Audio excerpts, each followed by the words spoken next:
Welcome to the Tech Egg. Don't get scrambled. Enjoy the video. In this video, I will explain how to make cocktails on tap.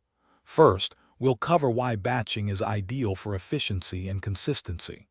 Then, we'll explore the necessary equipment from kegs to CO2 tanks. Next, you'll learn the steps for perfect carbonation, ensuring a delightful fizz. Finally, we'll walk through connecting your system and serving your delicious, ready-to-pour cocktails. Let's get started. When batching, select recipes that hold up well, like an old-fashioned or a Paloma.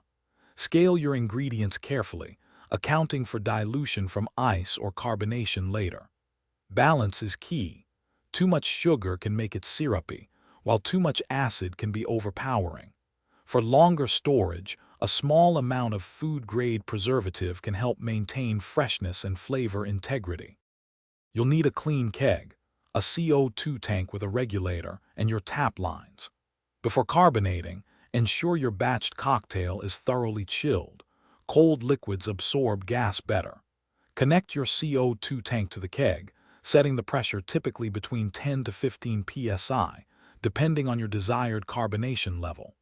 Gently shake or roll the keg for several minutes to help the CO2 dissolve into the liquid more quickly.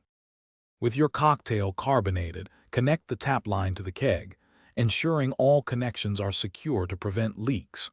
Adjust the CO2 pressure to achieve a smooth, consistent pour without excessive foam. Pour a small test glass to check the carbonation level and taste, making any final pressure adjustments if necessary.